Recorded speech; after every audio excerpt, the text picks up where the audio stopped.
The Little Princess, written and designed by Chuck and Lisa Smith.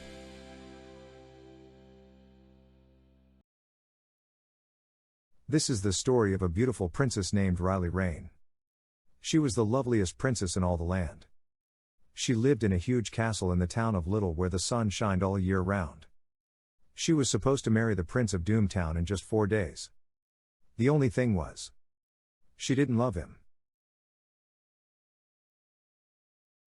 I enjoy the plants and the animals. I just wish it wasn't so hot. Try not to complain so much, dear. You know you've got it made. Besides, in 4 days you will be marrying Prince Groucho and all your dreams will be coming true. We're being attacked. Get to the safe room quickly.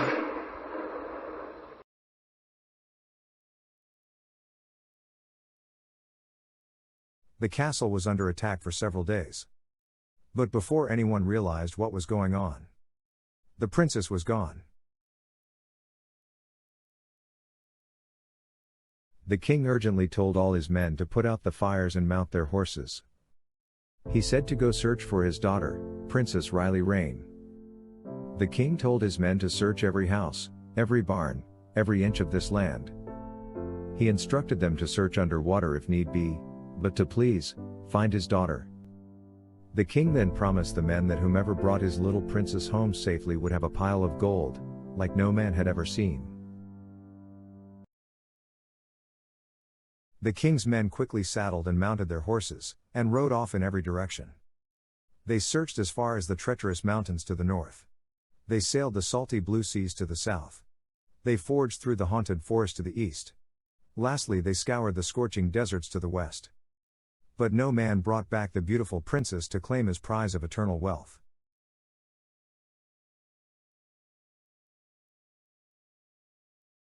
Meanwhile, in a village far away from the beautiful sun-lit town of Little, our Princess Rylee was slowly waking up from what she had considered a very uncomfortable nap. On top of that, her head was killing her and she wasn't sure why. It looked as if she were in a log cabin with a big wooden door. All the furniture seemed to be really old, like antique. At least it seemed really old to her. There was a strange man comforting her at her bedside. He didn't seem dangerous, but she didn't know who he was, or more importantly, where she was at. He told her that the people in his village were in a large battle with a group of rebel forces from Skull Mountain. He then spoke out in a rather agitated voice that the skeletons hid out in the snow caves and attacked his fellow villagers unexpectedly and far more frequently these days. He said that they always abducted the women. The skulls would take them back to be brides for their Skull Mountain royalty. He then explained to her that one of the men found her wrapped up in a rug in a ditch. The courageous man fought against all odds to win the battle that saved her life. He is our best warrior. His name is Philip. Hi, my name is Philip. Welcome to Snowtown. We are the largest village on the Ice Plains. I am the leader of our warrior clan. Our job is to keep the town safe, both day and night, from the skulls that lurk in the forest. I was told your name is Rain and that you are claiming to be from a town of eternal sunlight and absolutely no ice or snow. I'm sure your home is lovely, but there is no such place. It's nice to meet you, Philip. And yes, the name is Rain. Rylee, of the luxurious Rain Kingdom in the town of Little. And yes, where I am from, it is always warm. Our crops grow all year round and the constant sunlight allows the fruits and vegetables to grow longer. This gives them more flavor and allow them to grow much larger than normal fruits and vegetables. Well, Miss Rylee, if there is such a place, where the sun is everlasting and the crops are always plentiful, then I'm going to find it. I don't know where you're from, Rylee, but I'm taking you home. We will start our search tomorrow not by foot or horse, but by air. In my new invention I call the bubble coach.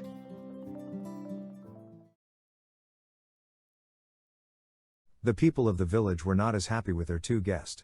The bread makers had to leave their home, just so she could have a whole cabin to herself. Not only that, supper was totally disrupted when the soldiers brought her in from the battle. The nightly celebration was cancelled and there was no dessert either. Not to mention the fact that since she has arrived, Philip has been acting weird and has avoided his regular duties to take care of her. But to top it all off with a great big cherry, she's taking their best warrior and provider, away on what will most probably be a very long journey in search of her home. Literally, the bright side was, that if that little princess was telling the truth about the forever sunshine in the town of Little, food in Snow Town would soon be plentiful. Philip promised to bring back a coach full of food, as well as opportunities, for future trade. The princess awoke early the next morning, just in time to watch the sunlight creep up across the valleys and roll over the snow-capped hills.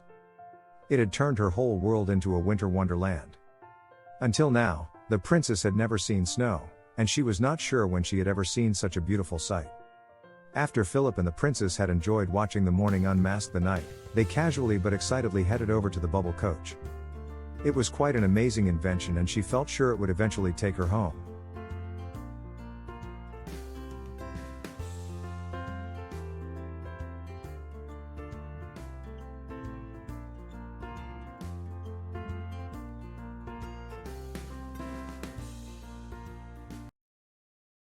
They would stop at each of the towns along the way, to meet the people, and get fresh supplies. Philip agreed these actions would be a good idea for later trade ventures, but to be completely honest, he was stopping all the time so he could spend more time with Princess Rylee Rain. He couldn't help it. He was falling in love and there was nothing he could do about it. And truth be told, Rylee was finding that she was wanting to spend more time with Philip as well.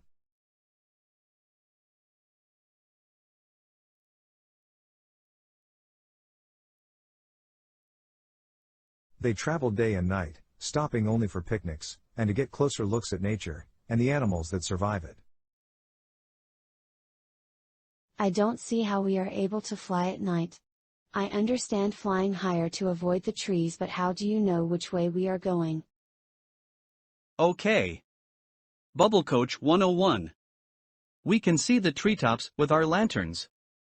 I use them like a highway. A river actually works better. But a river has to be pointing the same way you are, to actually do any good. As far as the direction we are traveling. By night, I use the brightest star in the sky. The North Star. During the day, I use the sun. It rises in the east and sets in the west. I promise, I will get you home, my sweet princess.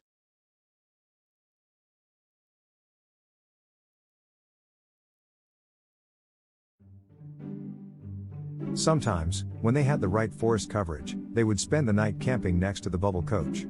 Often, they would wake up to a morning guest. Ah, it's so cute. What kind of creature is this? What do they eat, and where do they live? That is a seal. They are very common in these parts. The seals are a natural population control for the fish in our waters. They spend a lot of their days in and out of the ocean, but at night they sleep on the banks. They had been traveling for 6 days in very cold weather. The princess was enjoying all of the time she was getting to spend with Philip, but she was really anxious to get back to her warm bed. If you haven't noticed, the sun is shining brighter and it's getting a lot warmer.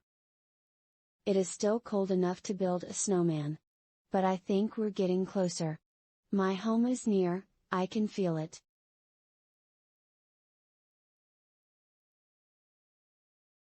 On the 6th night of their travels, they had decided that they were tired, and needed to camp. When they woke up on the morning of the 7th day, they woke up to the most amazing sight. The sun was shining brighter than Philip had ever seen it shine. Quick! Over that ridge. We're almost there.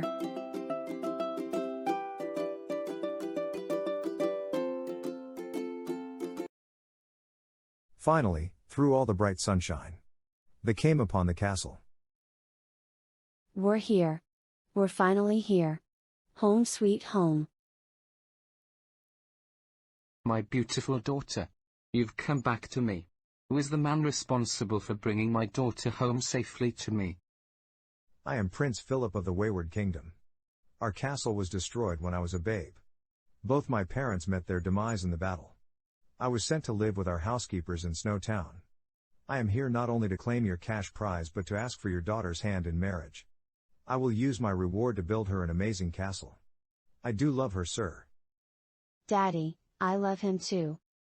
It sounds as if you two already had your minds made up. Thank you, Sir Philip. Of course, you have my blessing.